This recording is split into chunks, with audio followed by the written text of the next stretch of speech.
So you love plants, huh? Well, what if there is a way to show that love? A way to grow that connection and make it deeper and deeper. It's time for you to get a little closer with your plants. It's time for you to get intimate, sensual, physical, spiritual. It's time for you to get wet. And those plants will stay just as wet. Don't you worry. Introducing the Wet Collection. Children under the age of 15 grow up fast. They are in constant need of new clothes. For families with children, staying committed to ethical fashion value can be difficult. Big Chance offers super cheap clothing for children that could lessen the family burden, but also reduce the guilty of throwing clothes away. I think that people's perception of old clothes should be changed. Fashion should never be thought of as a disposable product. So I designed Oracle. It's a t-shirt collection designed for unicorn and inspired by origami.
Christie's auction for digital artist Beeple coming to a close a few moments ago. The final bid, $69 million. Oh my God.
Introducing Hexa.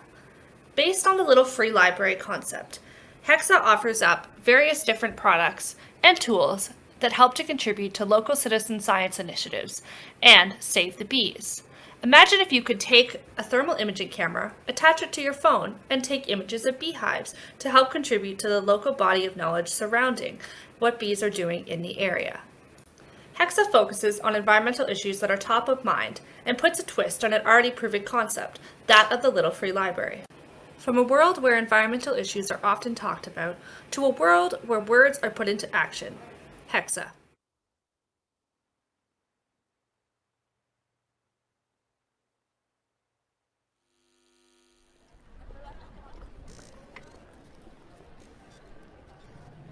Immersive environment. It combines visuals and audio to make a 2D environment feel more realistic and give a sense that participants are occupying the same space. This feature allows people to customize their meeting or hangout spaces, set the ideal mood, and make conversations more authentic and inspirational for everyone.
Sky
blue, the sun glistening. I hear morning birds whistling. Yesterday I weren't listening, but right now I feel different. I've been down in the alley with darkness around me, where everything's cloudy and gray. Birds chirp as I slip.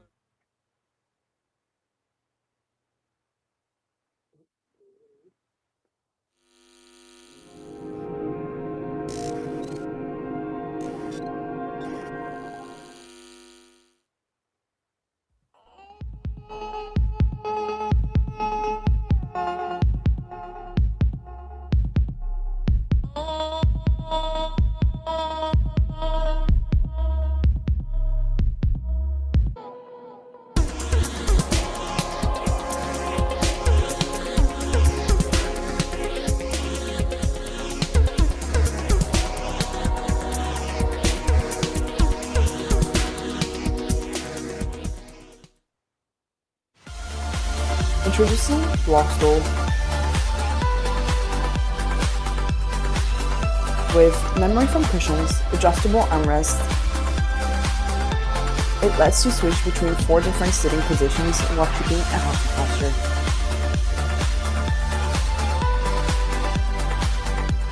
It is time to make sitting personal.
I want you to have a wonderful life, to feel excited to wake up every day, to understand and know what you want, to do what you want to do, and to be the most authentic you. I want you to seriously play.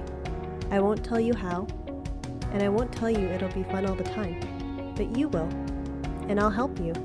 You'll know how to play and how to make life fun for you, and then you'll play seriously.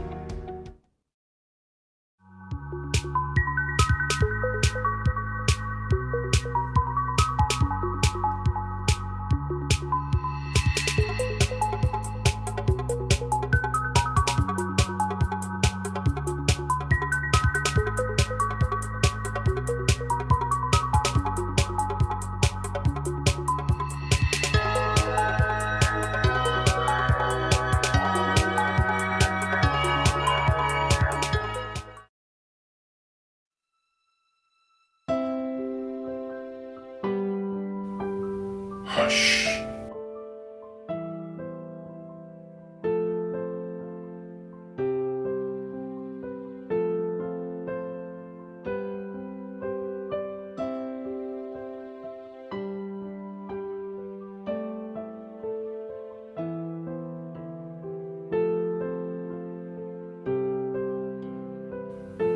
Hush.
Are you ready for an adventure? Gather your friends and become fearless heroes to defeat what lurks in the shadows. Vanquish monsters. Overcome obstacles. Sit around a campfire. Or succumb to the demons within. Do you have what it takes?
The purpose of a butler is to organize your information in a way that's accessible and useful specifically to you. In the past, our operators were interfaces that we had to adapt to. Over time, these operators got closer and more connected to us as they began to understand and adapt to our personalities.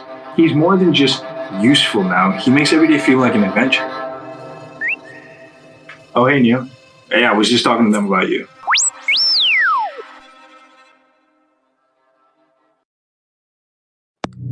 Many ideas that are brought to surface in creative discussions are shut down or dismissed, leading to creatives and groups missing out on opportunities to gain creative confidence and value and great ideas.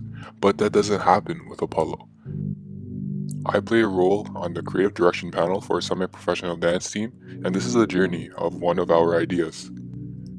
I had a meeting with the panel of my dance team to brainstorm ideas for a competition. We had our Apollo phone apps and my understand the approach and responses to the marketing material without being able to see the content.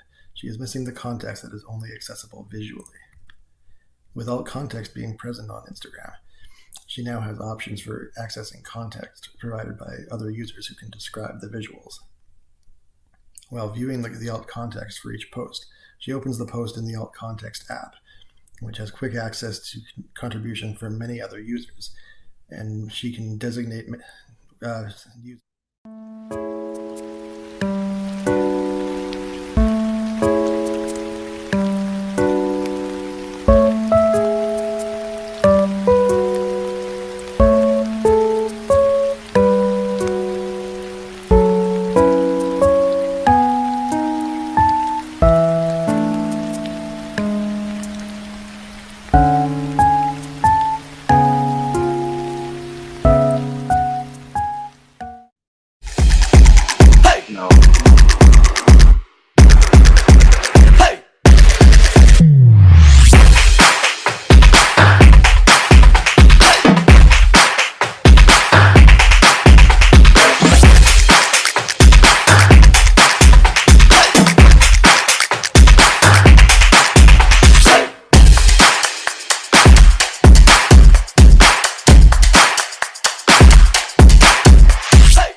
Hello, and welcome to First, an exhibition by OCADU's Industrial Design graduating class.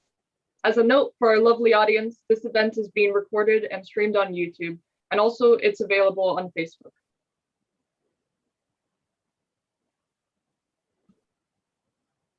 Before we start, OCADU acknowledges the ancestral and traditional territories of the Mississaugas of the Credit, the Anishinaabe, the Anishinaabe, and the Iroquois of the Wendat, who are the original owners and custodians of the land on which we work, live, and create. I am Vermont Urbanovich, and this is my co-host Tara Pham. We are both graduating this year and are honored to be representing the creative, innovative, and adaptive students of the 2021 ID graduating class. This is the 106th class to come out of OCAD, and we could not be more excited to celebrate all the hard work, dedication, and growth with you today. The theme is First, as we are the first thesis class to complete our work in an entirely virtual format. You can find the final projects on our website, which acts as a digital gallery of our work. Take your time looking through all the projects, and for the next week, you can vote on your favorite projects for each category on our website, ocaduid.format.com. Polls close in a week's time, and the results will be posted on our Instagram @ocadu.id. Let's begin with a quick breakdown of the agenda of this event. The show is divided into two main parts, the panel discussions and the chat with the grads. For the first part, we will be facilitating 3 panels, first of educators, then of students, and then finally of ID alumni. During these panels, feel free to put any questions you might have in the chat, and we may include them in our discussion. After a 10-minute break, we will have chat with the grads, where graduating students will discuss their projects and answer your questions. We will round off the night with closing statements and a huge thank you to everyone that made this event possible. OCAD has a long-standing tradition of students using their last year of the program to create one big year-long self-directed project called thesis. This is divided into 6 parts, equally split between the fall and the winter semester. Its lectures takes place twice a week with the help of 2 profs in each course teaching it. But due to the pandemic, we had to complete it remotely over Microsoft Teams and Canvas Cloud. Students had to work within the limits of what they had access to from home, harness their ingenuity, and take initiative to get that feedback and testing they needed. Here are the 5 themes that came out of the thesis projects for this year. First, data services. Modern technologies and services generate an incredible abundance of useful and relevant data. However, it is a challenge to contextualize and communicate it in ways that are usable and avoid overwhelming people. These projects take innovative steps towards getting data in the right hands and in the right forms to create value and keep people informed. Connectivity. In a year defined so much by being disconnected and remote, many students' projects brought new insights and experiences to the sphere of socialization. Here you will find considerations such as how remote experiences could be more immersive and emotionally fulfilling, as well as how communications, both physically and remotely, could be improved and community relationships strengthened. Education. Projects in education aim to inform and challenge norms, properly equipping people with information they need to maintain their physical and mental health, to better understand and empathize with others, and help form trusting relationships that are all empowering changes to the status quo. Green futures. With a focus on sustainability and reconnecting with nature and our planet, these projects explore opportunities to reimagine and forecast the possibilities of how these relationships might function in the future. How might we leverage technology to reduce waste, extend lifespans, and minimize harm to our environment caused by human activities? And last but not least, well-being, helping create a healthy body and mind through design, as well as finding new ways for people to live their life to the fullest without any barriers or restrictions. Projects here broaden our definition of health by considering social, psychological, technological, and environmental factors in their design. All of these theses are spectacular, but some of them actually ended up winning awards. The winners of the medal winners of this year is Shabad Singh, with the runner-up being Sydney Cooling Sturgis. Shabad has also actually won the Nora E. Vaughan Award and the Edward David Arzin Award of Innovation Excellence, the runner-up of which being David Barton. For the Award of Industrial Design, the winner is Sydney Cooling Sturgis, with the runner-up being Dana Konopine and Davis Ladisser. For the NEO Award of Disruptive Design, the winner is RA Bookbinder and the runner-up being Vermont Urbanovich. Finally, the nominees of the ADOC Award, Rocket Awards are Osman Alban, Connor Andersons, RA Bookbinder, Jason Chen, Sydney Cooling Sturgis, Jalam Gutam, Shabad Singh, and Shuju Zhang. Now, at this point, some of you might be wondering, what is industrial design? I know this doesn't apply to everyone, but for some of you. You have mentioned it multiple times, and I'm not completely sure what exactly it entails. Well, we have a very simple definition for you. It is defined as the professional practice of designing products, devices, objects, systems, and services used by millions of people around the world every day. Or is it? Let's move on to our panel discussion, starting with some individuals who planted the seed of knowledge and flourished them for the last 4 years. Please welcome Bernard Dazaz, founder, educator, visual sense maker, Jules Gross, a consultant in digital strategy and associate professor of the industrial design program, Randy Lee, a product designer and associate professor of the Faculty of Design, Rial Reuters, design faculty, designer and teacher, Angelica Surskavanish, a critical spectator, designer, and associate professor in the industrial design and graduate studies at OCADU University.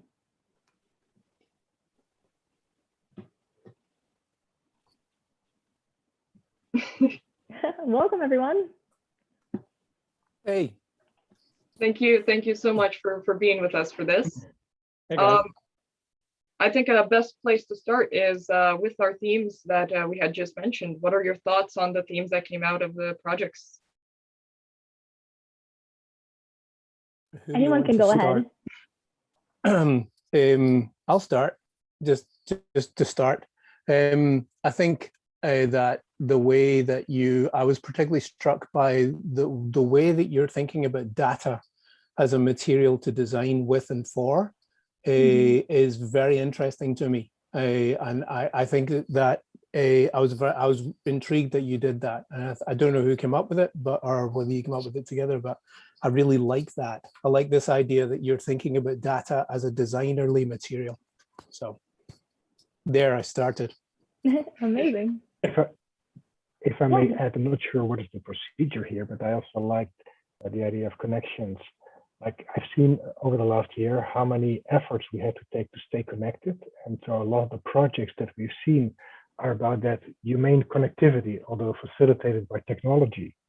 And so it's not just a theme, it's really you brought something to life there as a student body. Hi, everyone. So I wrote in the chat, and before I say anything, I just want to say, if you can accomplish thesis during a pandemic, I honestly think you guys can do anything. So that's what I wrote. And I just think, first of all, what you put together already is amazing. And I think you've just shown what designers can do with the limitations that are put in front of us. So yeah, I echo what Job is saying about the connections. I think at the core of it, I think humans are craving connections. Like, look at all of us digitally being together. But it's creating a new forum to do that. And I think a lot of your thesis projects are really hitting on that core, right? And just like, what is that need that we all want and crave? So congrats, everyone. Thank you so much. Along the same lines, I mean, hello, everybody, and congratulations. It's really awesome to see you guys, see your work, the compilation of it.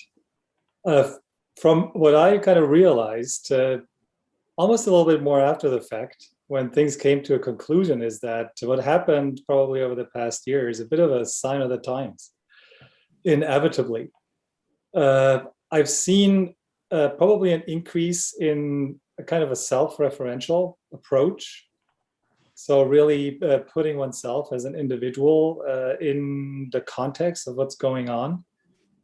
And as a result, to a certain degree, projects were probably turning out a little bit more conceptual as they used to be overall.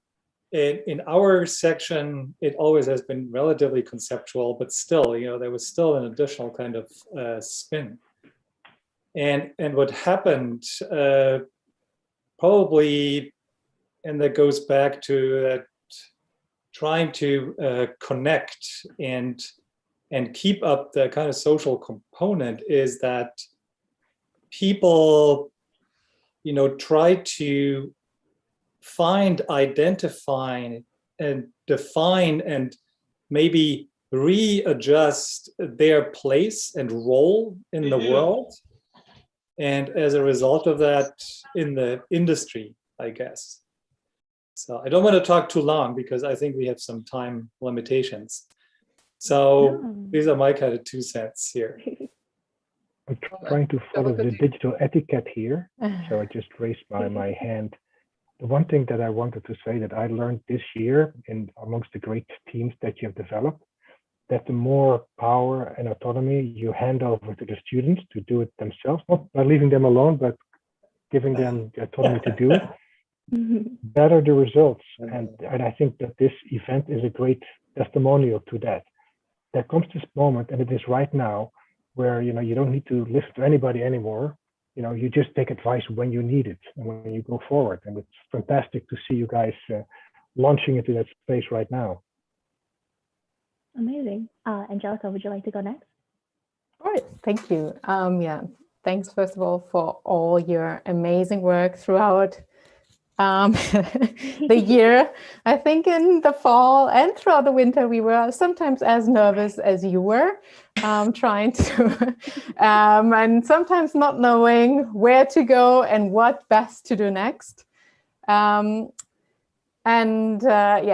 you for your patience with us while we tried to move a studio space in the digital realm while staying connected and connecting you beyond the school and connecting you with yourselves, your interests, but also diverse fields that I think are represented so well in the is it four categories five categories. Yeah, that you've chosen. And I think it also speaks to the discipline of industrial design. It's not product, it's product, service, systems. It takes on the consideration, education, the big call for not centering around humans, but centering around the planet, which comes through with the green futures, I think, to foster all of our well-being. So it almost reads like a manifesto for hopefully more equitable and diverse post-pandemic world. We don't want to do the same mistakes. I don't think I missed as much the world or the pre-pandemic world, but I think with this amazing work and pivoting into new areas of explorations that all of you had to do because of these formats, the digital formats, I'm so grateful, but also so amazed and happy and thankful for all of your works. It was a great pleasure. Thank you so much. Do you have any thoughts for all of you when it comes to like teaching online and how much you had to adapt to that, and what were some strategies that you had going into the last 2 semesters? Yes, yeah. Go ahead. Okay. So first of all, I think it required a lot of patience from everybody. Again, what I would like to stress is that if you teach online, one of the ways you can make it work is by structuring, the classes and the activities very well. That's how you can keep, let's say, everybody engaged. But the risk of that is that you then lose the autonomy of students to follow their own path. And so I found this very challenging, because we can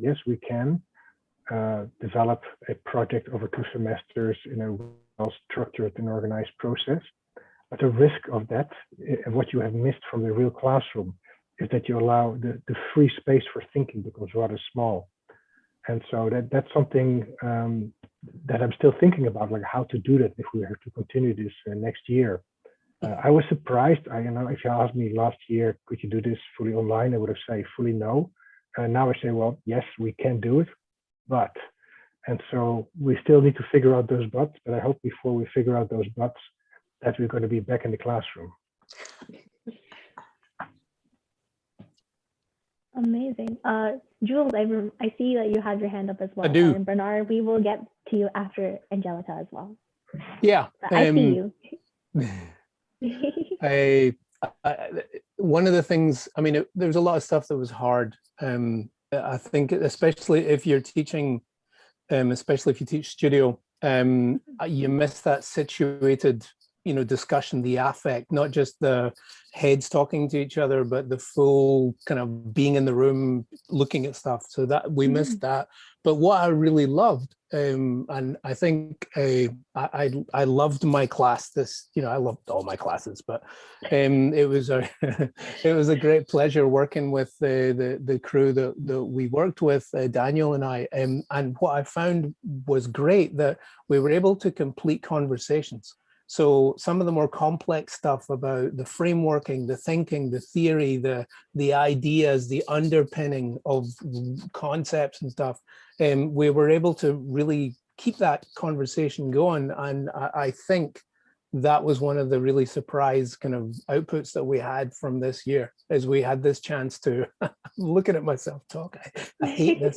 We had a real chance to get to the end of conversations and see students really take stuff and move with it, and that was beautiful. It was really amazing.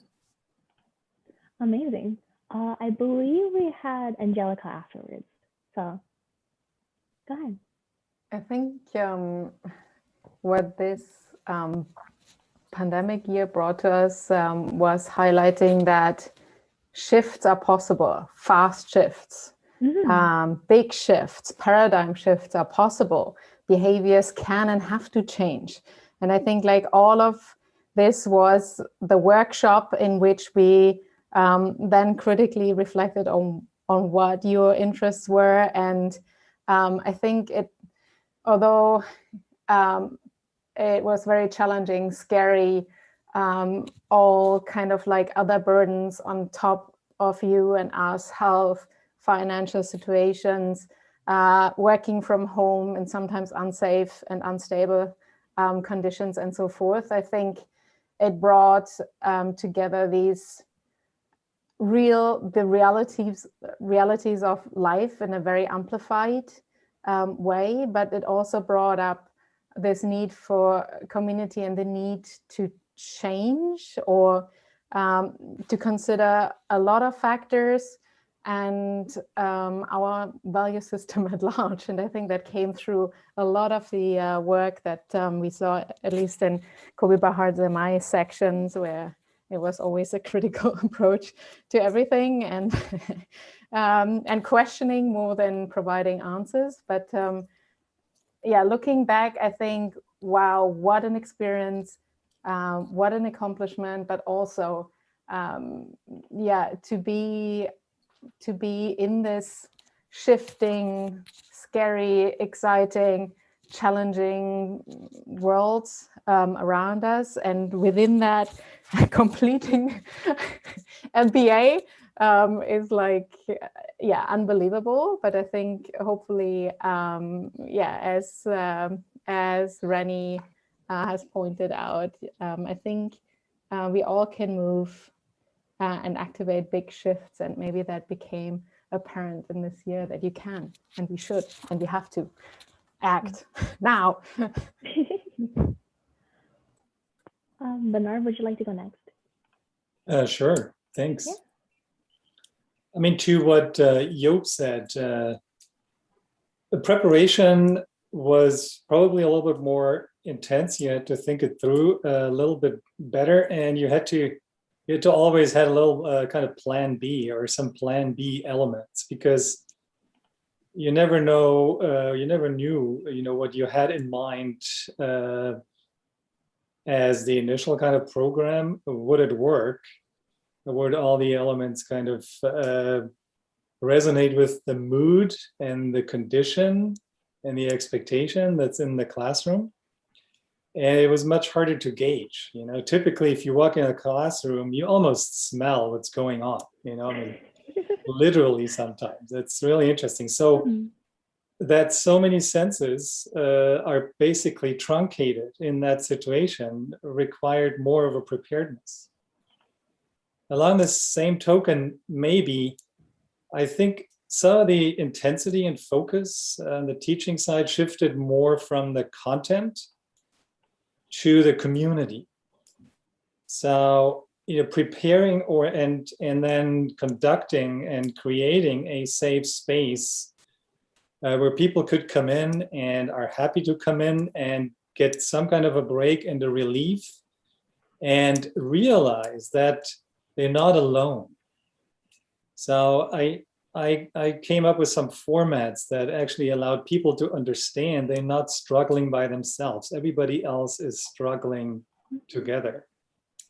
And I think that created a lot of comfort, and that, helped people to reduce stress and actually refocus on the content.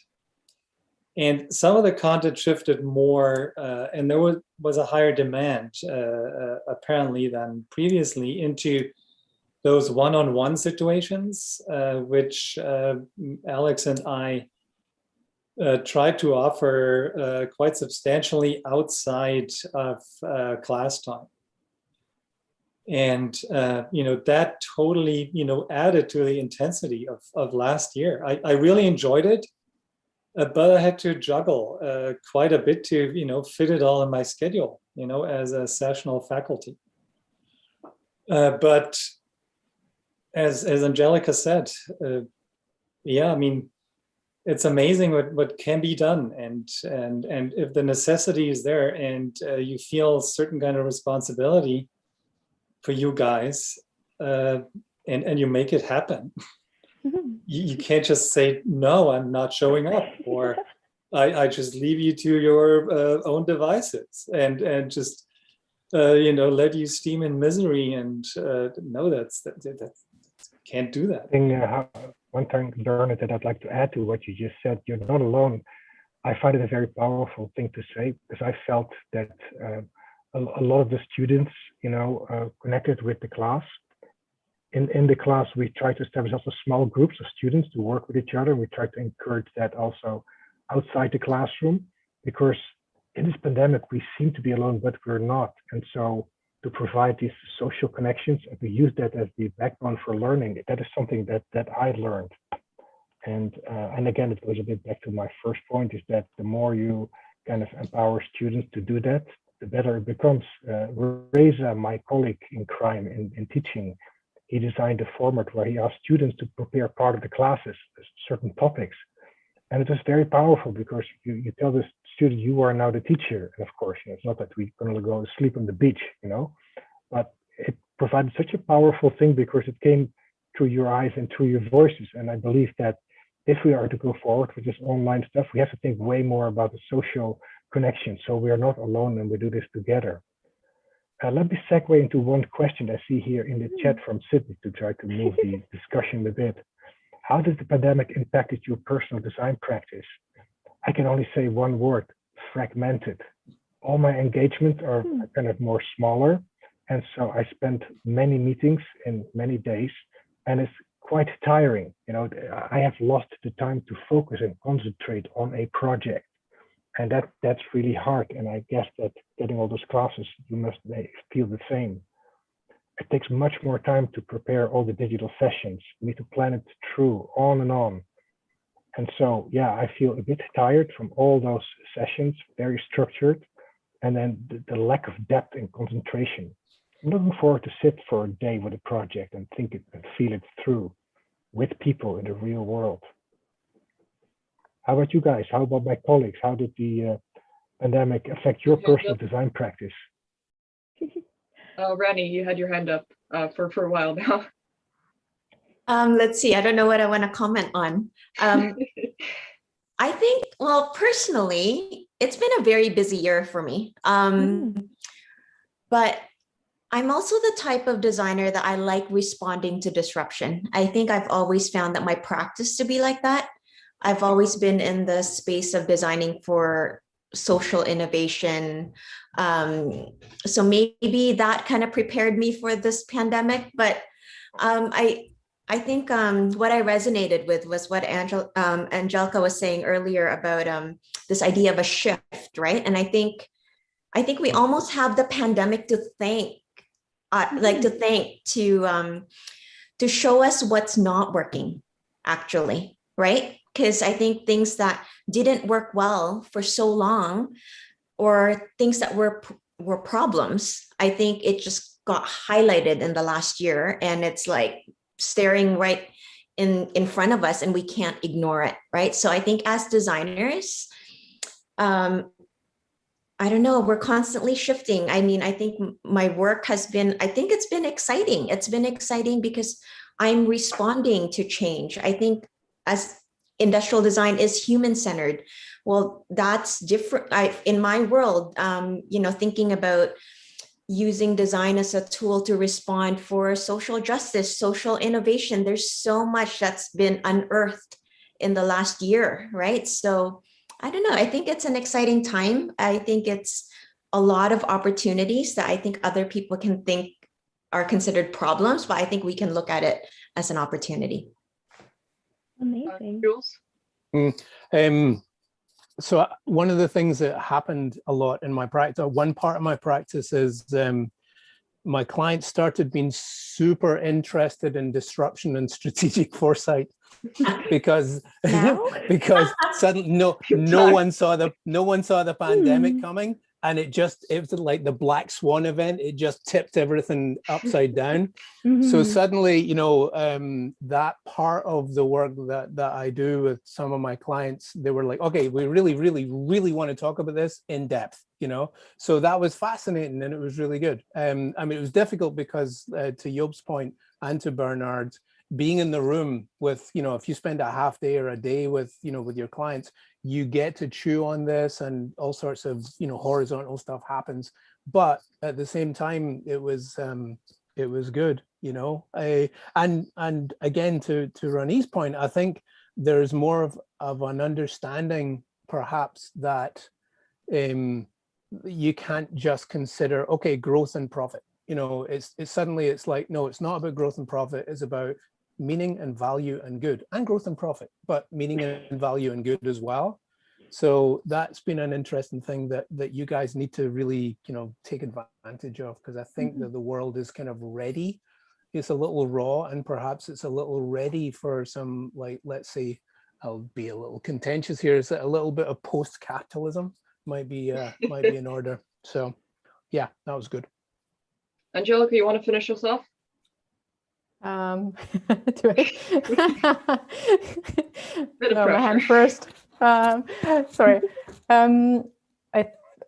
Yeah, great questions here. I think similar to, our practice plummeted from March to September. We had a huge project lined up and then just went totally sideways, and crickets were chirping. So we took a big hit. But personally, if I also had to run the full practice on the side of teaching 3 online classes, having kids at home, being worried about parents, being very, very obviously privileged in the ability of working from home, I don't think I could have handled it. Just too much. And I'm sure you found yourselves in similar struggles. But then come November, December, it was just huge clients knocking on our door with particular foresight methods, but also they ask for materializing these future experiences. So people are so done with the digital experience. I mean, it has great affordances, and I think the way that we're teaching now is much more accessible to people than we did before. We just need to figure out the workshop part, but I think we can. So future foresight, possible scenarios, future opportunities, materializing them, and organizations are ready for big shifts now too. So I think you can come in with questioning, asking value statements. Generation Z, which is you, is asking us to take responsibilities, making environmental and social changes that I think all need to see, and organizations are picking up on that. So go for it. Pick up steam. Yeah, be bold. Thank you all very much. We're out of time for this specific panel, but thank you so much for coming here and discussing things with us. And thank you so much for showing your faces as well and giving us your insights. We're going to move forward because we do have a schedule. Yeah. And we're going to move to the bright minds that they helped foster, who now have taken what they've learned and turned it into their own version of it. So please welcome David Barter from Data Services, Ari Bookbinder from Data Services as well, Sydney Cooling Sturgis from Education, and of course we have, this slide shows off, Shabbat Singh from Data Services as well, who's been the most awarded one here.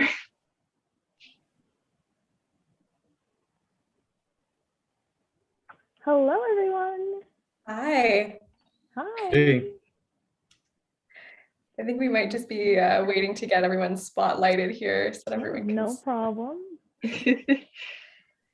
How was listening to the faculty panel? What did you guys think about it? I think that everyone's really positive, incredibly positive about the way that things are going, which is super nice to see from the professors. It's also incredibly reassuring to hear them talk about how they have been kind of just as nervous and stressed out as us. I think that that's probably unique to thesis. Like any thesis year is a little bit stressed out. So hearing that the profs were feeling the same way is reassuring. Well, let's start off with the good old question. What are your guys' thoughts on the themes that came out of thesis this year? I can comment on that. Go for it. I can speak to my section, and I assume this might have been the case in other sections as well. But a lot of the themes coming out, especially toward the later quarter of thesis, were about existentialism and about digital existence and about how we exist when we're not able to interact with other people around us. And I think a lot of us learned that we had been defining and identifying ourselves based on our reflections and our familiar environment, and that environment had changed. So I can, my thesis and a lot of my peers' thesis, we were asking some questions that might sound obvious, like, who am I? And have I ever met myself? So I thank Alex and Bernard for pushing us to ask those questions and creating a comfortable environment for questioning these obvious truths.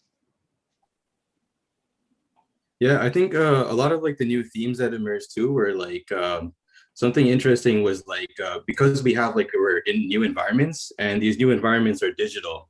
So a lot of our tools that we have are a lot different than our regular everyday tools. So like those kind of like open like a new like world of like possibilities that we're allowed to create. So it's kind of like the pandemic has basically opened like new doors, but it kind of closed others. So this transition period is kind of like interesting. Just wanted to jump in and just say, I think what was so interesting about the categories that came out of thesis is, so last year's graduating class also was afflicted by the pandemic and had their grad show online, even though the thesis wasn't fully online. And from their categories to our categories this year, I think it's interesting the addition of connectivity and education. I think it makes sense because throughout the pandemic, one thing that we are all constantly craving and realize that we maybe took for granted before the pandemic is connectivity, of course, and just connecting with others. And then to the point of education, I think that at least for me personally, it felt like the one thing that was consistent throughout the pandemic that I could always rely on. It was like, okay, is there going to be another lockdown? When are regulations and restrictions going to change? Doesn't matter because I know that I have class on Thursday. And it was nice just seeing the same faces each week. It gave me some normalcy. David, you asked? Yeah, go ahead. Well, I'll put out there as well. Like, this is not necessarily like directly tied or coming from the onset of the pandemic, but certainly could be seen as exacerbated by the pandemic. But when I look at the categories and the projects that came out this year, one thing that I took away from it is just not only the incredible abundance of information in our society now, but the need and incentive to put the information into comprehensible forms that help people in different ways, and how important that has become, and has sort of created this need for a designerly response to, because that's part of what we are so good at as designers, to putting all this information in forms that are useful to people, to everyone, to the average person, not just to specialists or experts or people who know what they're doing when it comes to data and information. So I think that alone explains probably 4 out of the 5 categories being there. It's because what do you need information for? First and foremost, you need to know yourself, hence well-being, hence connectivity, and data services kind of speaks for itself, I think. But yeah, that's what I'm thinking about when I think about where we're at right now. It's like it's all about information and getting it into the right hands in the right form to be helpful and be understood. Wonderful. Thank you. Thank you so much for that. We wanted to also ask, like, how has your lifestyle changed when it comes to the pandemic? How have you adapted to the situation? Were there any specific things that you went into thinking when you were going into your thesis? Yeah, I guess to get things started, it's like I guess like again speaking about like virtual environments and like basically not being able to like be around your peers and kind of get that basically collaborating. We were able to get some kind of collaboration going on in class, which was like super amazing, but like it's not the same thing as kind of being in person and kind of having an open format. So the type of feedback that we were getting with I've kind of like opened up to kind of whereas like we're getting feedback from like non-designer minds and the people kind of like around us and our families and friends and stuff like that to getting like new types of feedback. So like this new kind of connection that we have with the rest of the world is kind of like really beneficial in a way to like or like a changed kind of approach to kind of like how we design. I can add to that. I think actually the thesis was actually so important to my lifestyle during these changing times, because all the progress that I had been building prior to the thesis had kind of been like a deck of, a house of cards that just kind of blew away in the wind. And the thesis gave us something that not a lot of people can say they had, which is something to build and something to dedicate their time to. So if it hadn't been for the thesis and maybe my family and my girlfriend, I don't know what I would have done these years. I would be a totally different person today. Sydney, David, do you want to add? I can go. I think just in terms of setting up my environment, it's interesting. I think that everyone, not just me, but definitely me, I feel like I became a researcher, that I became this researcher of my environment. I was sort of trying to set up as familiar of a place as possible.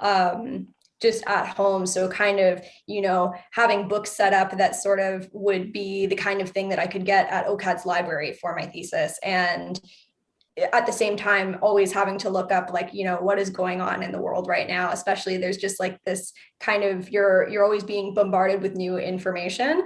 And I think at first it was overwhelming, but I think that's how my environment changed a lot. It was almost my digital environment. And then I guess my feelings toward it, it sort of became almost nice.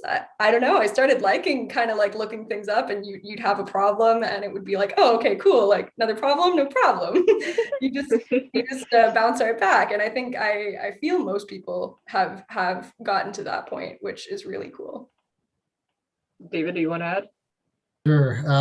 I think that, again, looking at the situation we were facing in thesis, I mean, we rely on each other so much, and it's very, very, it's kind of ironic. I found that, you would think that when everything is online and we have such ready access to one another to start up a conversation and say hello and things like that, you'd think there would be more collaboration, if not having to be in the same physical space, but I find that a big time effect of the pandemic on everyone was just there was a lot more hesitation to sort of shrink into your own space and your own mind, I think.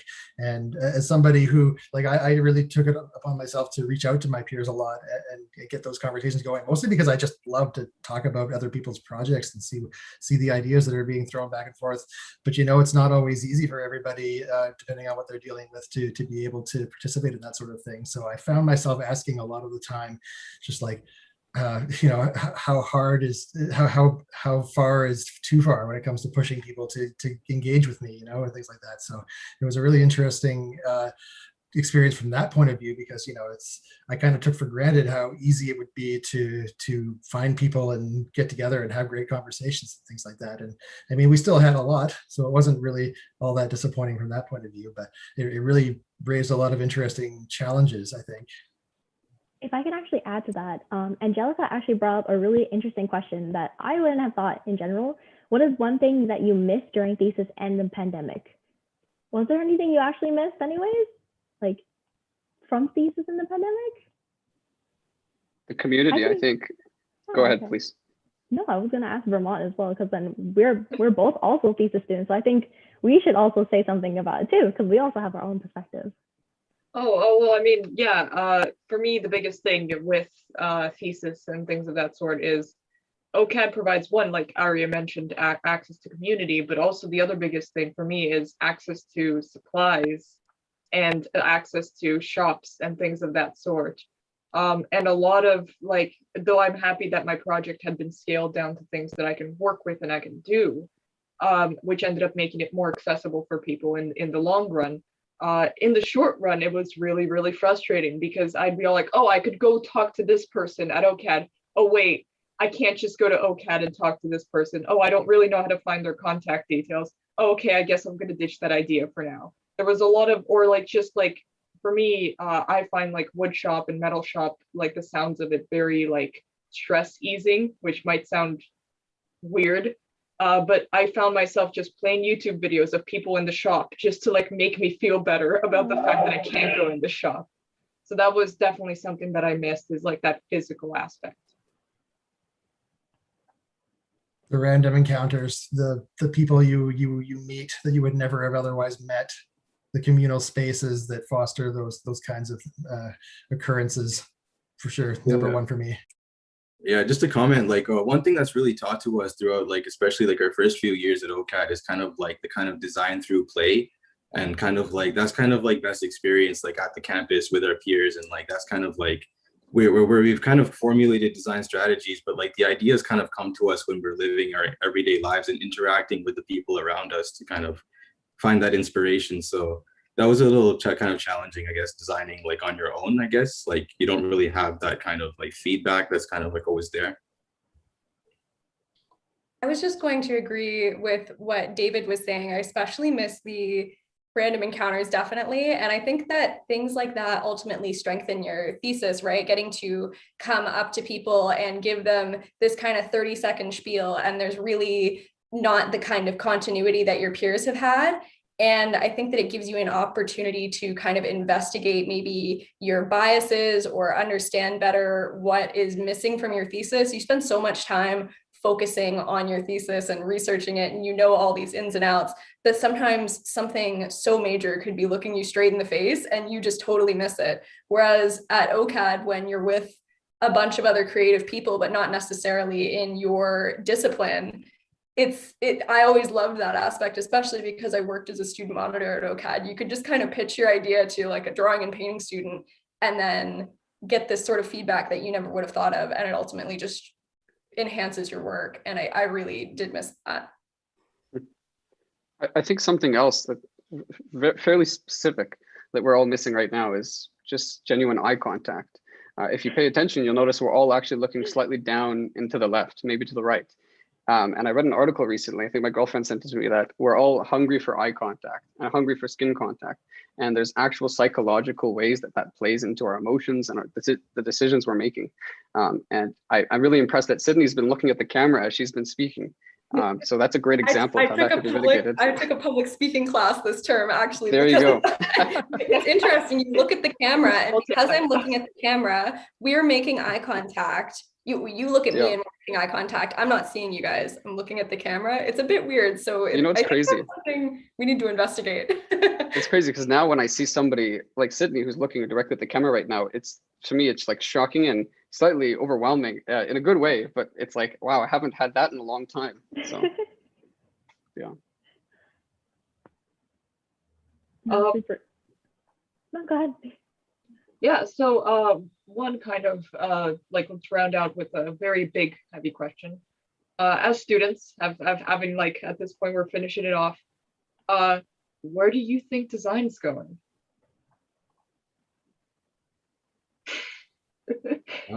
So I guess it's like looking at everybody's like amazing projects and everything is kind of like the two biggest themes that kind of got on it was just like connectivity between like yourself and the world around you. And it's kind of like being approached by like kind of like wellness products that have to deal with either your physical health or mental health, and being connected to the world around you is kind of being like it's kind of like, how can our technology like kind of connect us? We have new tools like CGI and like blockchain and like things like that. So like just like the new types of like applications that we can develop, right? I think we're going to see like a lot of like it's basically the tokenization of everything, and it's going to come to a lot of like what it really matters to like your personal self and like wellness. So someone wants to continue off that.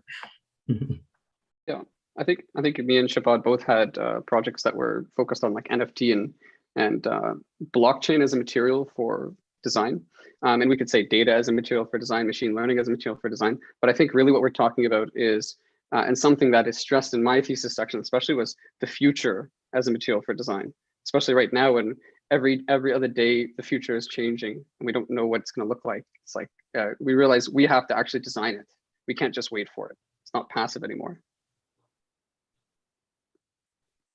Go ahead. I suppose I'll show my own bias a little bit here and say that, like, in terms of where I see design going, I think a lot of it is all about inclusivity to me. The one thing that we need to also acknowledge, of course, in addition to the pandemic, is what we've seen happen socially and culturally outside.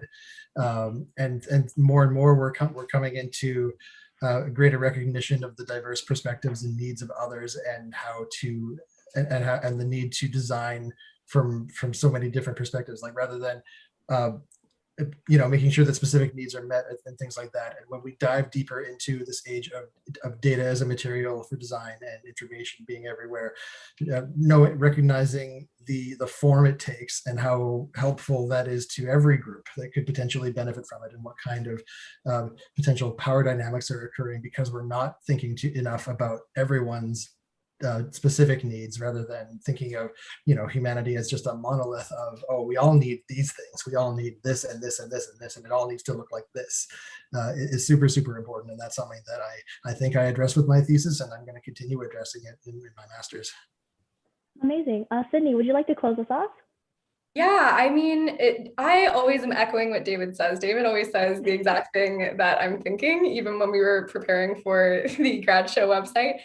I think just in short, the future of design, I think, is very bright. As an industry, I think that we are in a fantastic position. I feel like even when we started the program, talking to other folks that know nothing about it, about the value of designing for others and being inclusive and challenging your biases, sometimes you get that kind of head look, that kind of like, that's like a degree, that's like do we need that?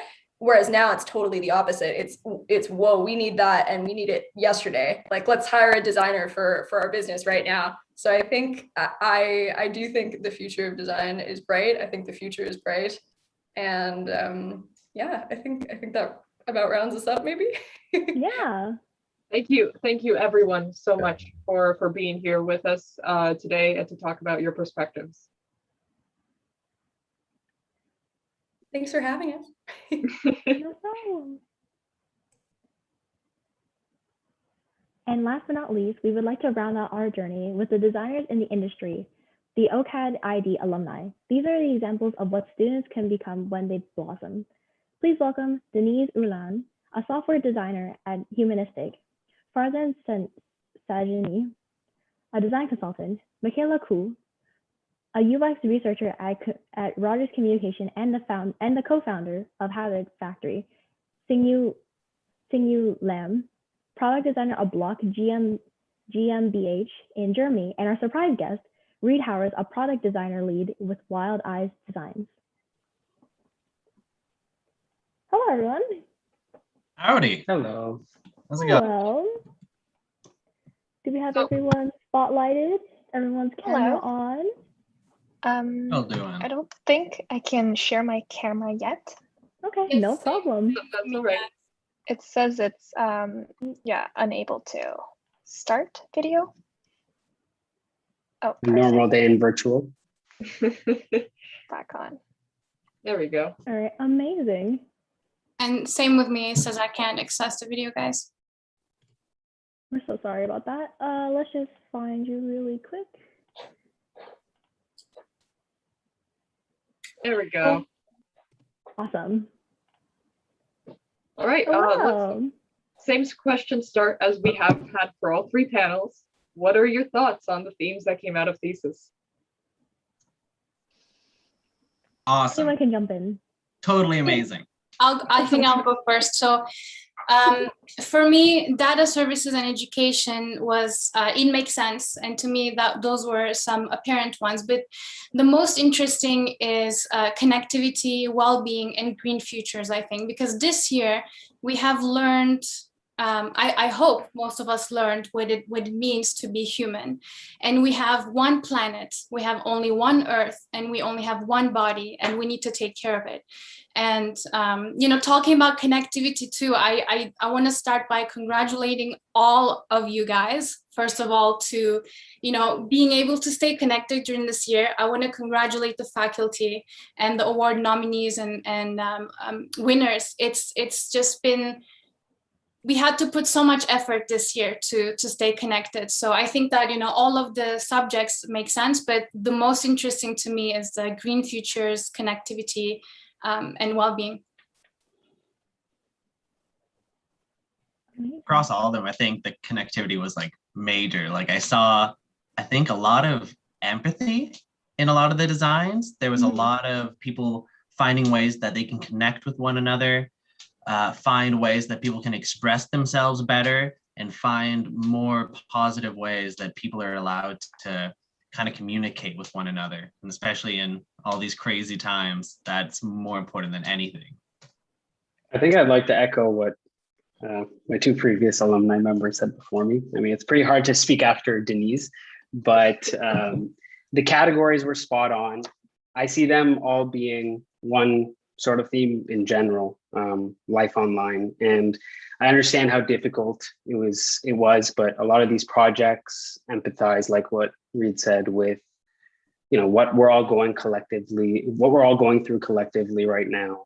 And I think you guys did a great job executing that at home in maybe difficult circumstances at home, but you guys pulled through. Very proud of you.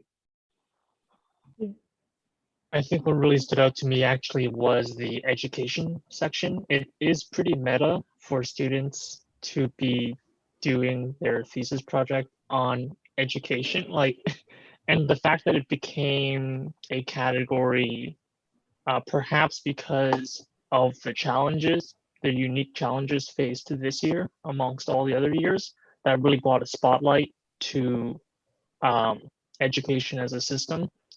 Made that category really unique. And I remember seeing some very interesting takes on how that could be changed or improved, basically, even just from their personal experience of going through it the entire year. And to me, that was very much a product of this unique year.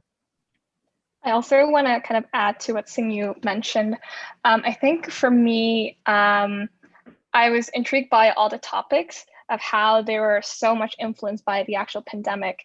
And I found that there was a stark difference between last year's themes, where it was more focused around ecosystem, whereas this year it's more about, what's that human connection, considering how the pandemic has affected their education, self-care, well-being. So, and most of those projects also stemmed from their own experience and was more personal. So I think it was a really interesting, intriguing topics this year.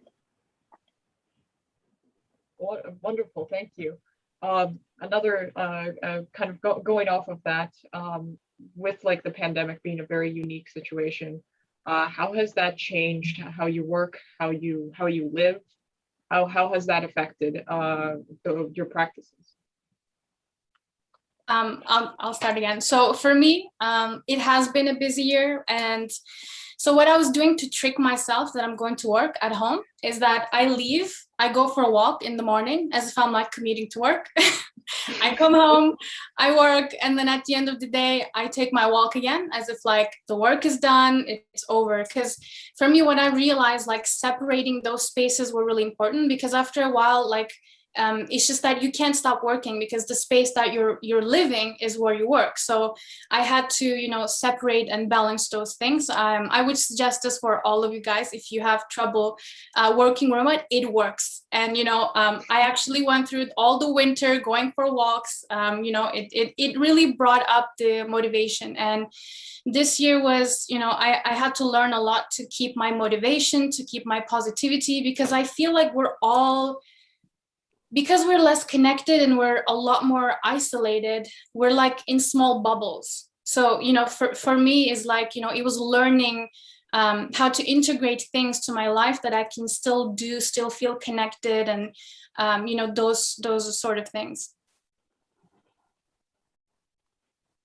I think I'll kick us off next. I'll echo sort of what some of the students said before. REA talked about how he had his family and his partner to keep him stable. I definitely had the benefit of that.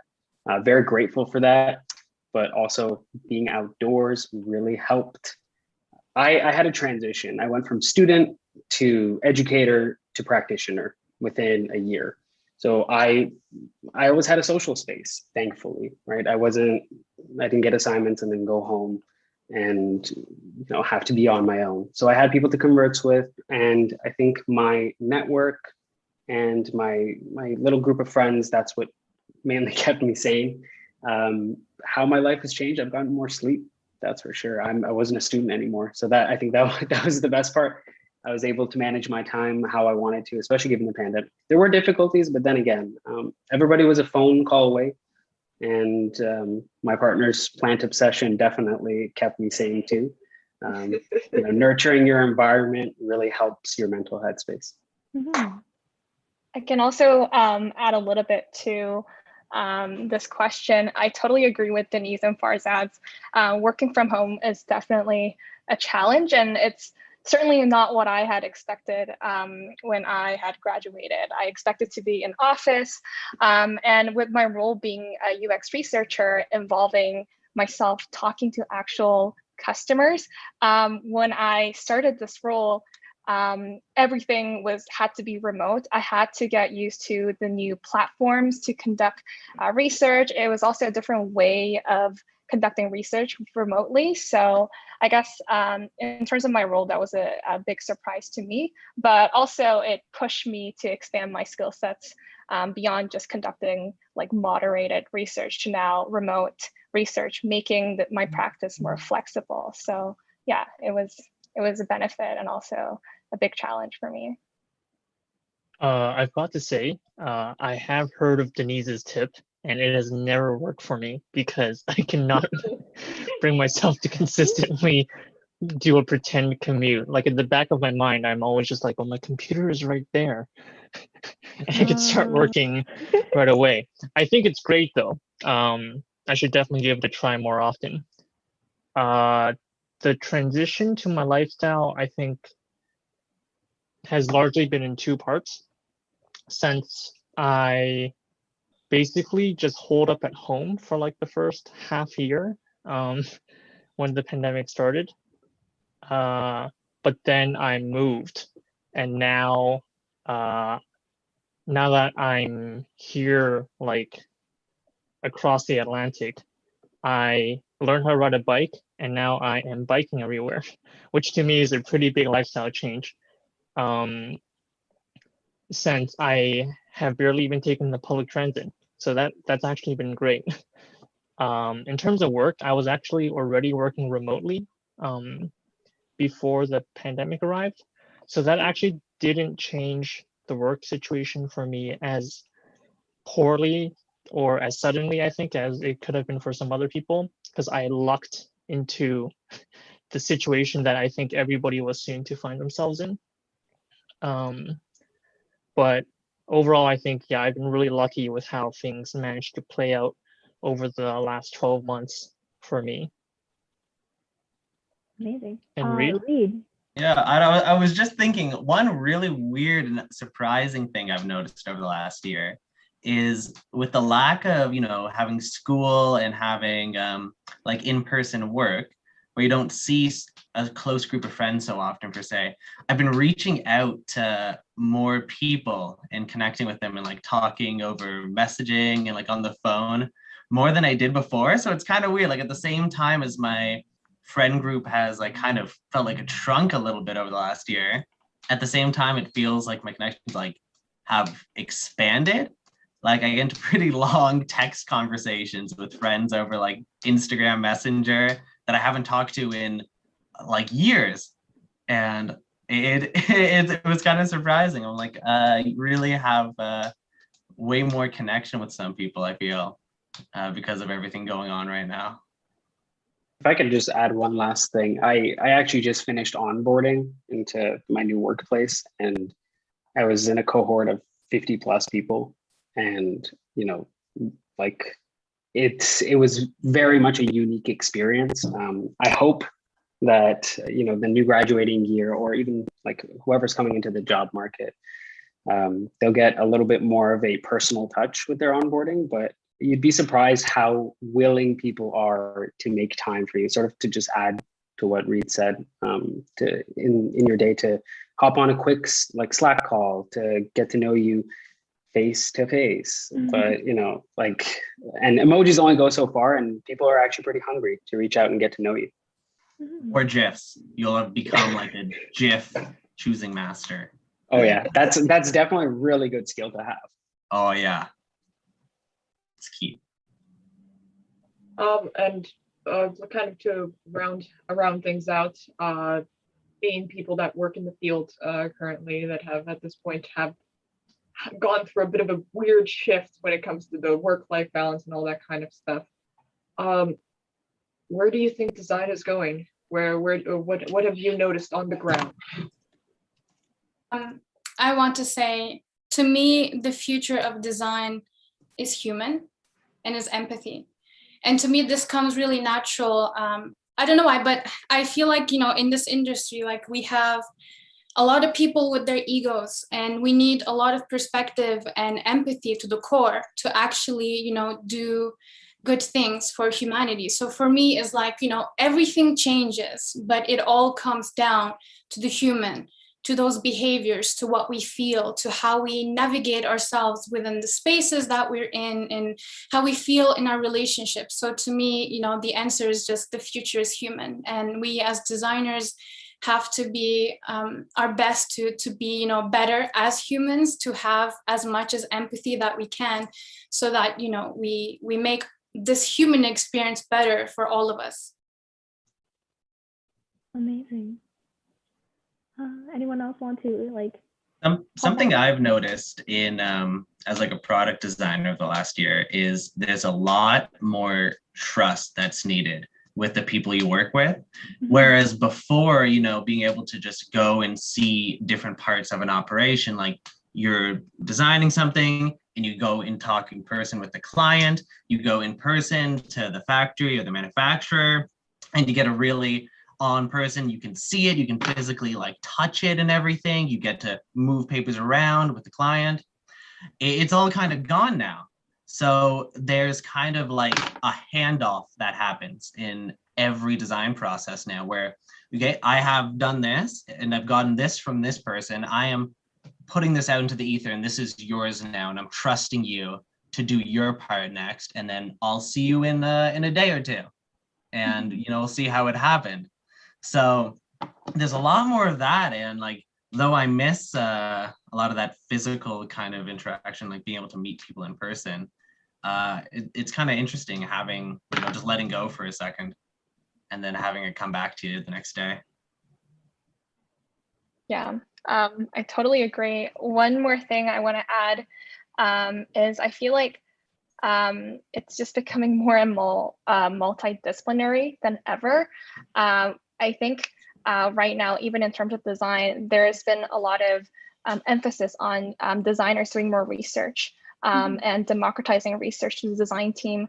That's been a hot topic, even within my job where I usually talk to customers and clients, and qualitatively now there's a huge emphasis on working with the digital analytics team. What's the intensity of that data that you are coming from? So I think it's just becoming the lines of industries and skills are becoming more and more blurry, and you have to become that multidisciplinary person to be able to kind of grow as a design leader.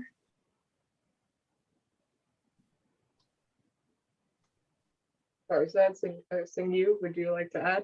Yeah, I can't speak too much, I think, to my friends who are in more traditional industrial design roles or in more craft-based ones.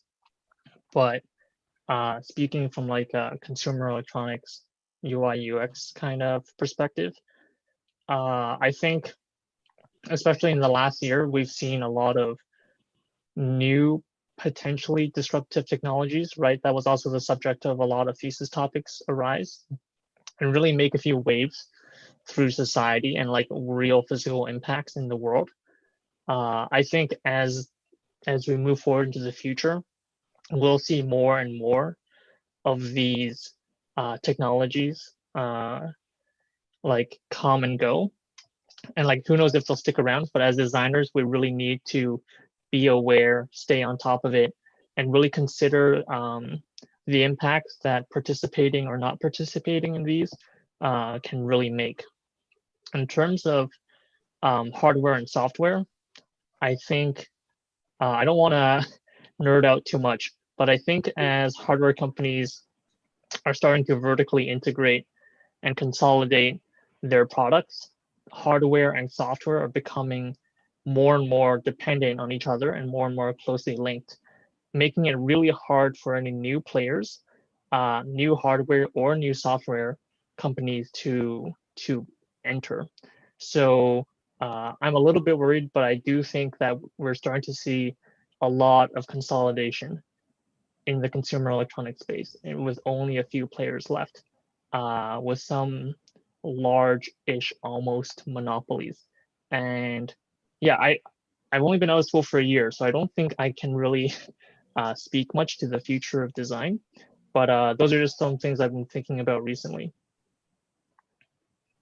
Farzad, you want to finish this off? Reed, go ahead. Sorry, I'm just having a technical. I can't see anyone. So I was just gonna ask you how many NFTs he's bought in the last year. Doge to the moon. Yeah, how much Dogecoin you've been running up now? Just like 8K or something, casual.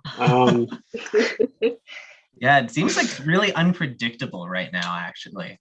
Like there is a lot of consolidation, 100%. And, you know, it's obviously a big problem with monopolies taking over media space and tech, you know, domains.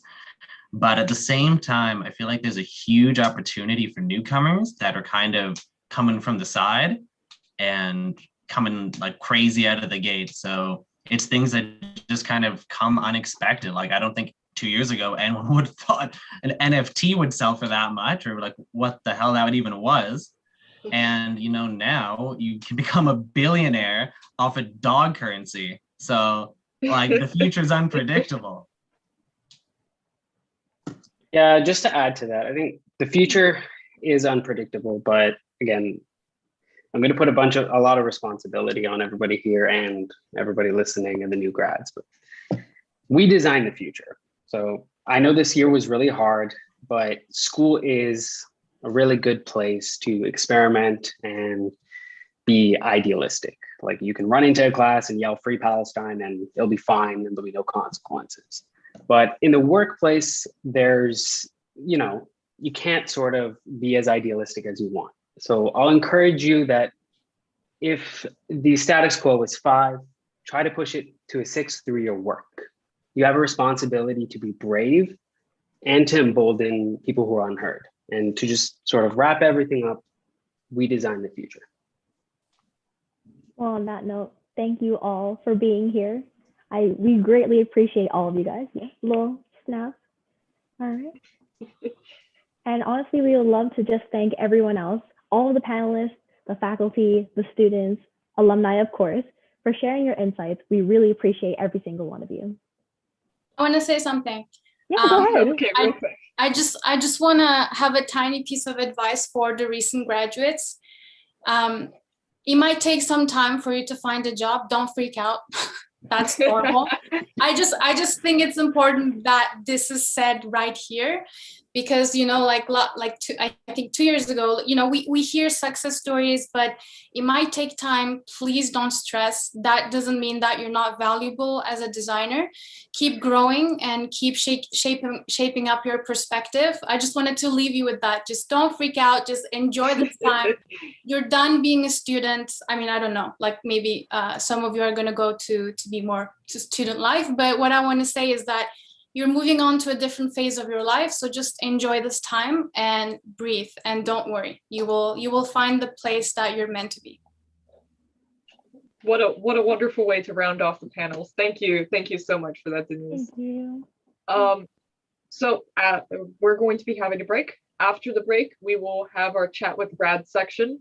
Curious to ask these cutting edge designers about their design process and pick their brains about their work. Now is your chance. After the break, join a breakout room based on the project themes, and you get to ask the grads about their work, whether it be by mic or in the break room chat. Grads, you are invited to tell us about your work and your design process. Just join the appropriate break room after the break. To join a break room, just click the join button on the right side beside it. See you all there. Bye.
So you love plants, huh?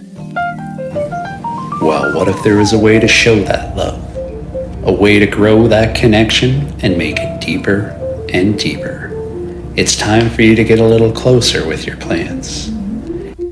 It's time for you to get intimate, sensual, physical, spiritual. It's time for you to get wet. And those plants will stay just as wet. Don't you worry. Introducing the Wet Collection. Children are under the age of 15 grow up fast. They are in constant need of new clothes. For families with children, staying committed to ethical fashion value can be difficult. Big Chance offers super cheap clothing for children that could lessen the family burden, but also reduce the guilty of throwing clothes away. I think that people's perception of old clothes should be changed. Fashion should never be thought of as a disposable product. So I designed Oracle. It's a t-shirt collection designed for unicorn and inspired by origami.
Christie's auction for digital artist Beeple coming to a close a few moments ago. The final bid, $69 million. Oh my God.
Introducing Hexa. Based on the Little Free Library concept, Hexa offers up various different products and tools that help to contribute to local citizen science initiatives and save the bees. Imagine if you could take a thermal imaging camera, attach it to your phone, and take images of beehives to help contribute to the local body of knowledge surrounding what bees are doing in the area. Hexa focuses on environmental issues that are top of mind and puts a twist on an already proven concept, that of the Little Free Library. From a world where environmental issues are often talked about to a world where words are put into action. Hexa.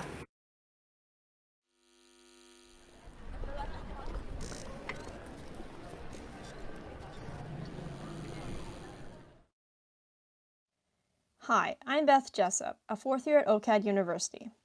To help give remote coworkers a sense of togetherness and alleviate some Zoom fatigue people feel, I developed a new feature for Zoom called the Immersive Environment.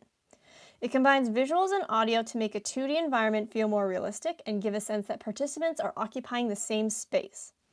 This feature allows people to customize their meeting or hangout spaces, set the ideal mood, and make conversations more authentic and inspirational for everyone.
Ha!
Is there a host in the room? If there is, I'd appreciate my video back. Yes, I'm currently in the room. What do you mean you'd appreciate your video back? I just can't go on video. It says that the host has stopped my video. Oh, okay. Give me a sec.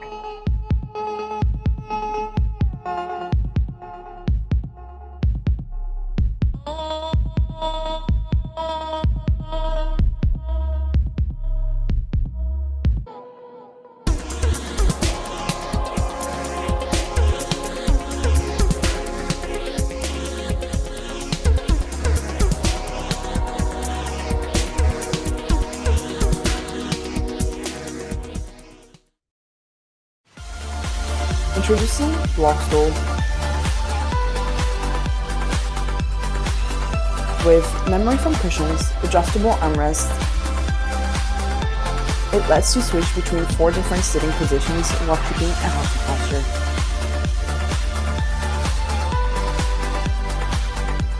It is time to make sitting personal.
I want you to have a wonderful life, to feel excited to wake up every day, to understand and know what you want, to do what you want to do, and to be the most authentic you.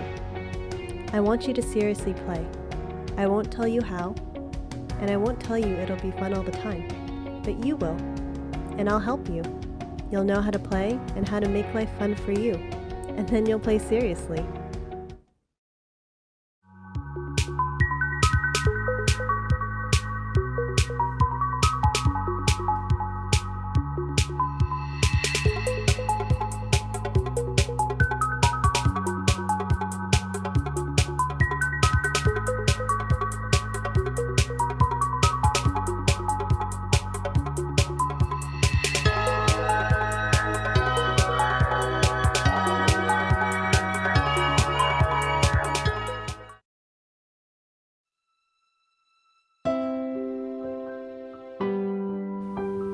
Hush.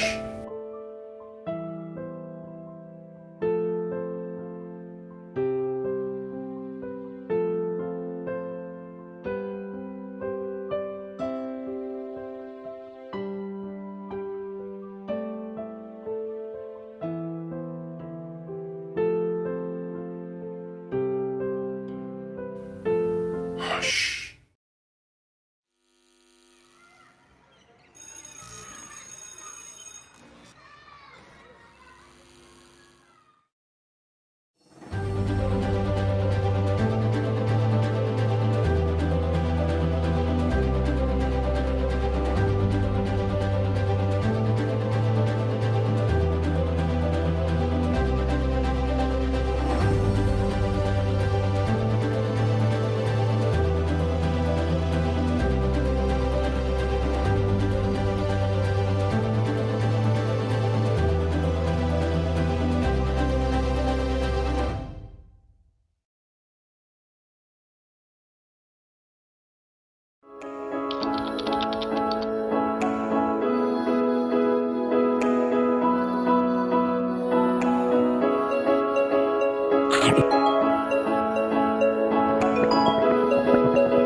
Hey, have you heard something today, or seen, or done? Maybe something about your accent, or the way you looked that made you think, that did not feel right. What you witnessed might be a microaggression. Introducing Call Out, a collective initiated from your university that aims to fight against unconscious biases and cultural stereotypes. Call Out, a space where you matter and your actions even more. Are you ready for an adventure? Gather your friends and become fearless heroes to defeat what lurks in the shadows. Vanquish monsters. Overcome obstacles. Sit around a campfire. Or succumb to the demons within. Do you have what it takes?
The purpose of a butler is to organize your information in a way that's accessible and useful specifically to you. In the past, our operators were interfaces that we had to adapt to. Over time, these operators got closer and more connected to us as they began to understand and adapt to our personalities. He's more than just useful now, he makes every day feel like an adventure. Oh, hey, Neil. Yeah, I was just talking to them about you.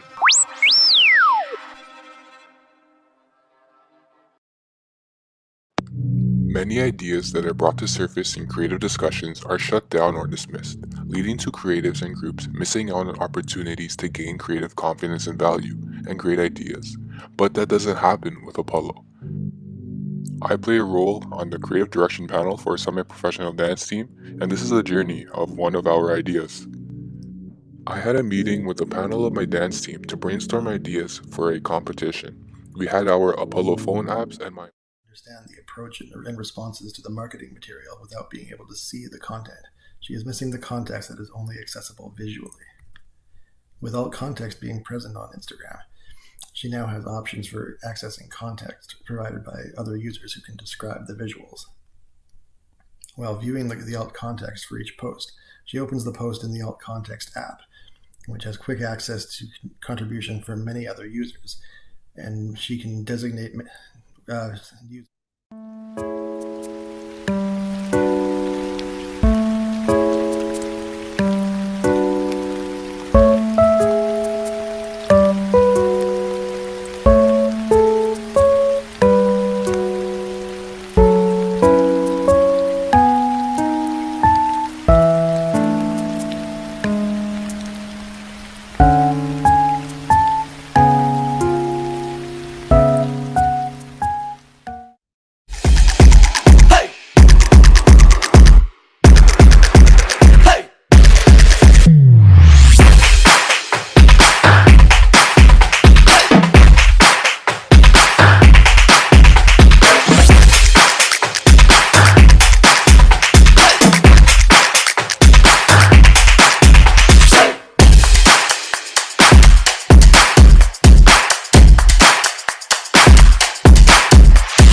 Take care, you guys. See you guys in the breakout room. But before we actually get into that, we're going to move into the Meet the Designer series with me, Tara, the first designer of the lineup. So we're going to discuss the journey, our philosophies, and show off some things in our portfolio. So without further ado, I began my journey as an artist. My passion started when I was little, but grew in confidence over time due to the several amazing art teams I was a part of. Before my undergraduate degree, I decided to go into industrial design based on a recommendation and gift from my former high school art teacher. Even though I didn't know much going into it, I had a lot of great friends to help me along the way. During my first year, I tried to balance classes, mentorships, and small freelance jobs. As I ran from OCAD to becoming an engaging and social photographer that was always placed in the action taking photos of actors and actresses, while on the side, mocking up logo concepts for a fellowship that was also taking place in the Toronto General Hospital. Despite this hectic start, in my second year, I greatly developed my skills and confidence as a designer, as I was given the opportunity to work with actual clients as an industrial designer, while still having the security to fail as a student. With Design for Health being a very large part of my third year, my love for the development of a user-product relationship started to flourish, as I had the chance to observe and document my user's perspective in all steps of the design process, enabling me to safely use tools and fabrication processes to explore and synthesize new ways of testing, prototyping, and capturing our final product to end users. Finally, in my fourth year, due to COVID, I was inspired to make my final thesis project RAINed, a system of applications dedicated to the improvement of students and young adults' lives as they use shopping as their only coping mechanism during this time. With this project coming to a close, I hope to move into the UI/UX design space, as I believe it suits all of the skill sets that I love to do. That's all for me. Now on to the next person. My name is David Barter. I'm a mature student with a previous degree in interactive arts and technology. My journey at OCAD began because my career never got off the ground at the end of my previous degree, so I came to OCAD at the third year level because of my past experience, but I struggled at first because my design skills were so rusty after 10 years out of industry. That really hit my confidence hard, and there was a brief point where I was even thinking of stopping and going back to BC to try something new, but I stuck with it because as much as the imposter syndrome was getting to me, each time I pushed through, and the result was, oh, I actually still have really good instincts for design and research, and oh, I really do have good instincts on how to solve this problem. So I kept getting better and more confident in my work, and then going into thesis, I thought my skills and experience and knowledge were at a really high level. I've been interested in inclusive design for a lot of my academic career, and it was the subject of my thesis project in the previous degree. So I returned to working on a project for a visually impaired audience, something to help people with visual impairments to get some of the clear-cut advantages that we with good vision have. I ended up diving into research on this community's most dire needs, which included digital literacy and how it affects their employability, social life, and ability to be a part of a large portion of today's society that is so visually focused.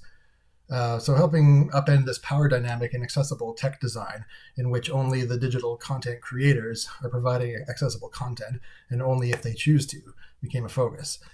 I thought about designing a computer vision system for digital platforms that would do a way better job of providing access through audio feedback, and would be trained and provided to users by a community of people who wanted to help them, rather than big tech companies worrying about their bottom line more than anything. The project ended up being even simpler, a UI overlay, an app that works with Instagram as a starting point for the scope, to provide contextual descriptions of the visual media that is so pervasive on Instagram, trying to leverage the general public desire to do good, even if just for appearances, to get visually impaired users the context they need to understand visual content more reliably and more tailored to their own preferences for sources, as opposed to having no choice of who the source is or whether it can be trusted.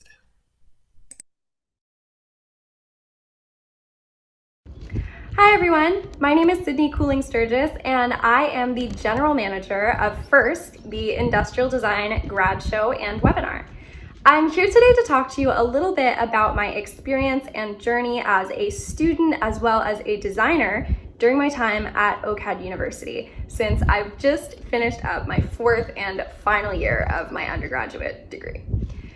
So for starters, what brought me to OCAD in the first place was actually the fabrication studios specifically after enjoying my time at my high school's woodshop. I had these dreams of exploring different materials and methods with the hopes of problem solving through tangible objects. However, in my first year, I wasn't able to be in the shops and studios as much as I was expecting because I was commuting to school. It was taking me about 2 hours one way to get there. So furthermore, even with the fabrication studios not being as accessible to me since I wasn't able to spend as much time on campus, I also felt like I wasn't as close with the OCAD community as I would have expected. Luckily though, don't worry, it works out. In my second year, I was hired on as a student monitor for the Learning Zone part of OCADU's library services. It is a fantastic space to work in. And this is really what allowed me to take some of the super cool courses that I took in my second and third years, which is what brought out my passions for user experience design, service design, and health design. For example, in my second year, I was part of an off-site course in the Regent Park community where we were designing soft goods. And in my second year, just at the end in the summer semester actually, I was spending time in Costa Rica designing there as part of Design Abroad, where we were designing a comprehensive waste management system with the community of El Cocal. Finally, in my third year, I was in another off-site design course held at Baycrest Hospital in North York, where we were designing products for individuals living with dementia with the help and guidance of subject matter experts, nurses, and other medical staff there at the hospital. All that to say, I am incredibly happy with my experience at OCAD University, and especially with design. I had the chance to broaden my horizons into different design disciplines beyond fabrication studios and realized what I really love about design. Things like connecting with others, meticulous research, problem solving, and ultimately just making the world a better place, hopefully. And My thesis was really no different. My thesis is a comprehensive sexuality educational tool called Better by Bumble. This was born out of my experiences as a person living with a reproductive condition, endometriosis. It took 5 years to diagnose and treat my condition, and for the average person in Canada, it will take 8 years.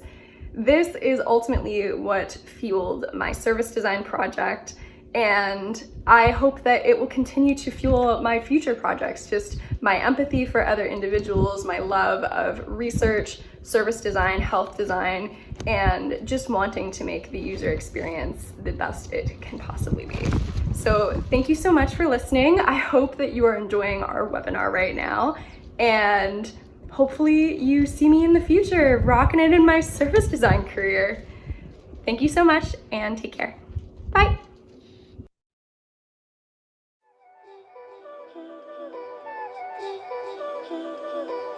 Hi, I'm Daniel Narindas. I was about 9 years old when I told my parents I wanted to be an inventor, and they were fully supportive, and at the time, the only way to do so was to become an engineer. Nothing against it, it just didn't give me the creative outlet that I was looking for. Fast forward about a decade, and I'm sitting in my first class at OCAD, learning how to make things with different materials and processes. And then I was introduced to the idea that data is a form of material too.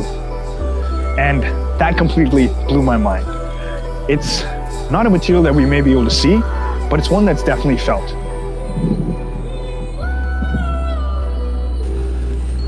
My forte is and always has been understanding technology.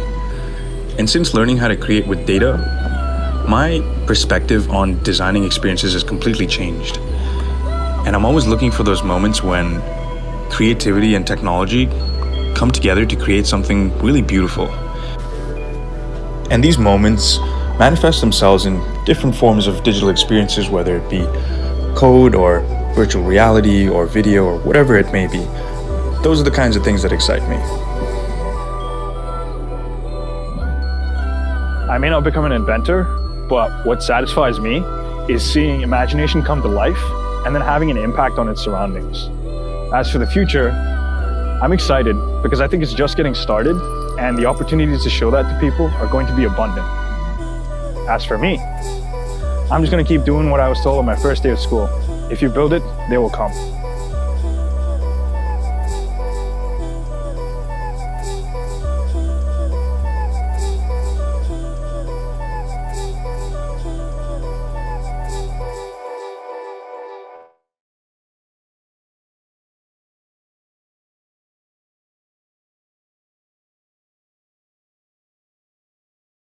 Hey there, and that's me with a beanie.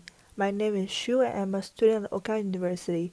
I just finished my major in industrial design and I'm working on my minor in material art and design in textiles. I got into OCADU in 2017 and back then I had a background in fine arts, so I went into the Faculty of Design at OCADU not really knowing what I wanted to do. For me, my first 2 years at OCADU were focused on developing technical skills and exploring with ideas and materials. Some memorable projects include the candle holder and quite a few of small material explorations. And of course, I met some amazing people. Actually, a lot of them. During my third year, I was able to apply everything that I learned to real-life situations and experience the different phases of a design process from beginning to end. I worked on switchware with 3 other teammates for Baycrest Health Center in Toronto. In winter 2020, right before the COVID-19 outbreak, I had the chance to go on exchange in Oslo, Norway, and it has been one of the most enriching experiences in my life. Exchanging what I've learned from OCADU with other students from different countries was pretty mind-blowing. After coming back that summer, I had some inspirations for my thesis. My thesis direction was a reaction to what was happening to the Asian communities across the world due to the pandemic outbreak. By experiencing cultural differences myself through immigration and traveling, I have developed an interest for cultural identities and social behaviors. I wanted to apply that interest to my thesis project, and that's where Callout came to be. After everything that I learned from OCADU as an industrial designer, I want to continue my path in clothing design and in the area of fashion, as that has always been a direction that I was interested in pursuing. And yeah, we'll see where I go from there. I'm Shu, and yes, I love shoes.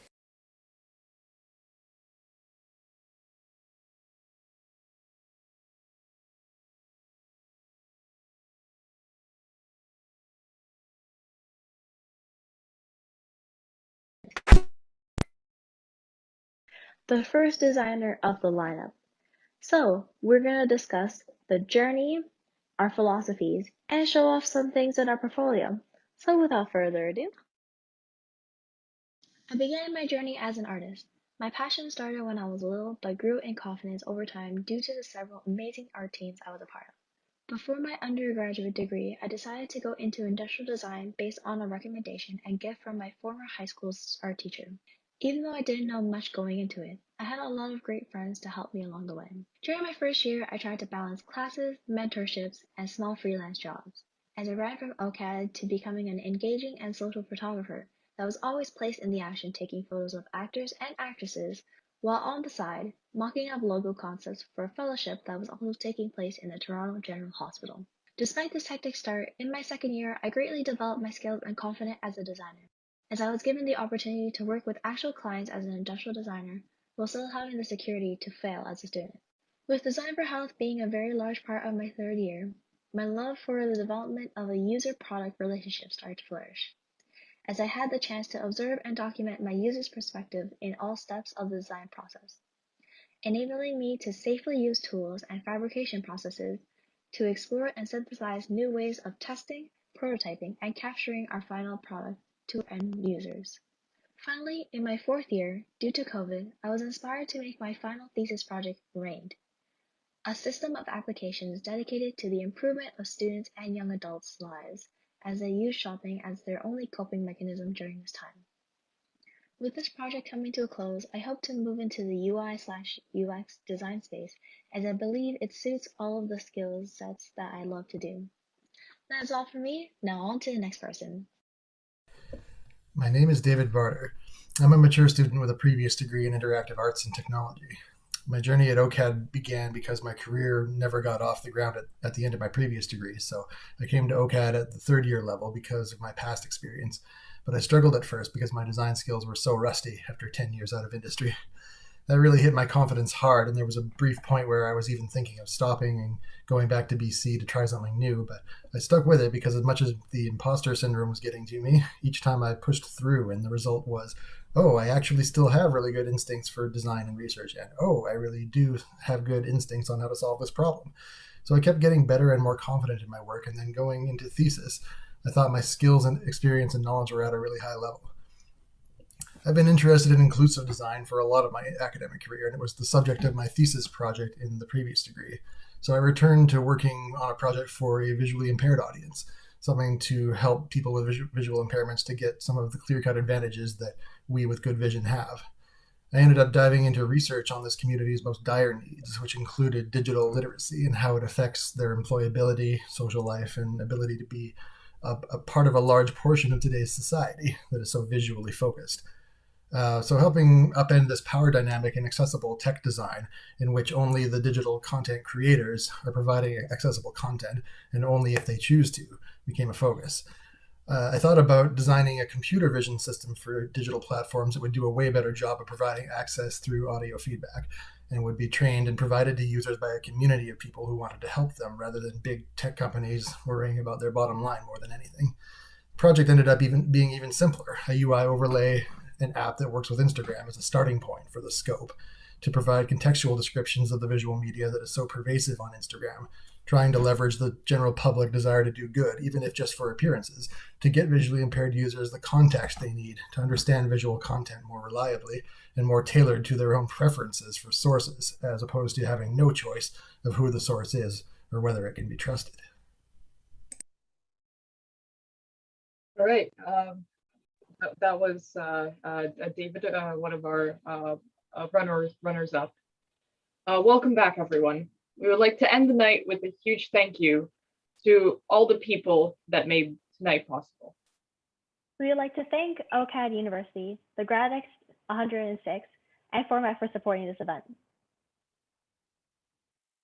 Thank you to our project manager, creative directors, editors, producer, hosts, and committee members for making this happen. Honestly, without them, none of this would have even occurred. This event wouldn't have even happened. Please turn on your cameras and say hi to everyone. Everyone, please, just appreciation for these people, that they've done so much work for the last month and a half to make this happen. Woo! Woo, GM. Woo, editors.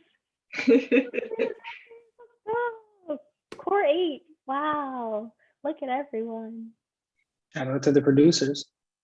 Oh yeah, shout out to Daniel for like doing everything behind the scenes. Everything's so smooth and great. And me and Vermont just sit here, talk, and look pretty. That's all we gotta do. Everyone check out Daniel's show, Zeke and Rain. Everyone make the cocktails. Everyone make the cocktails after this. Also, a big thank you to our faculty advisor, Job Rutgers, for supporting us through this journey. Without his leverage, we probably wouldn't have been able to get half the meetings that we got, whether or not they led to something good. And once again, we actually want to congratulate all of the medal winners and the runner-ups as well. And thank you, our lovely audience, for celebrating.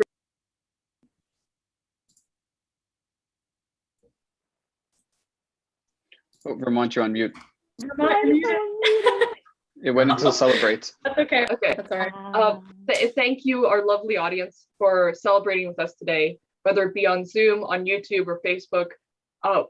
Being here for all the hard work that we've done for the last year, and to celebrate with us, like a turning of a page, is honestly wonderful, and we're so happy to have you here.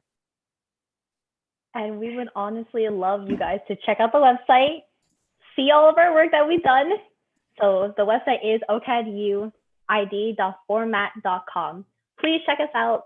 Please vote on the poll so that we can have on Instagram to see what is the people's choice. Let's see what you guys like. And we leave you with this. What is ID? Well, honestly, it's what you make it to be. So now we would actually love to congratulate every one of the graduates from the Industrial Design program. So if we can have that slide come up.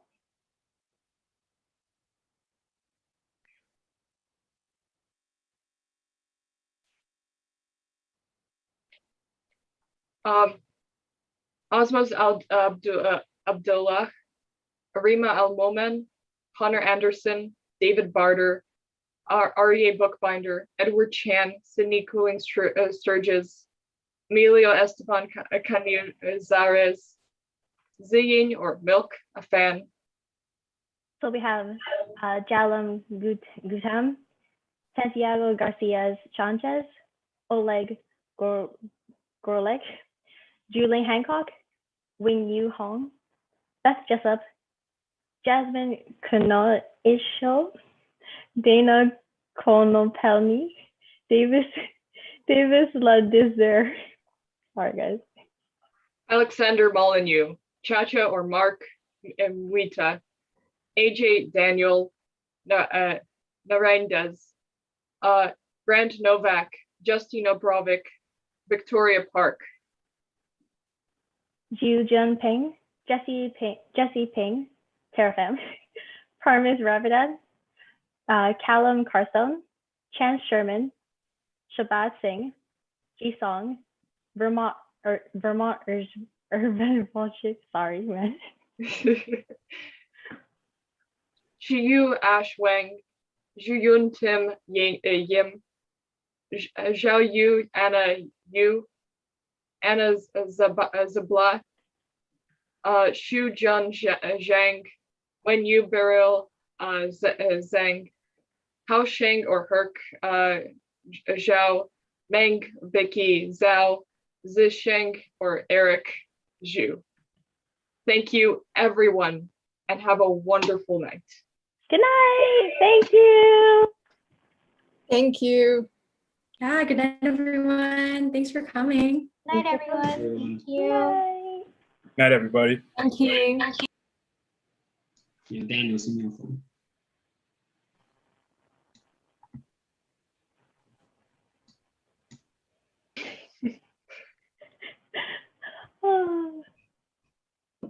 Okay. Team, let's meet back at Teams. All right. See you guys there.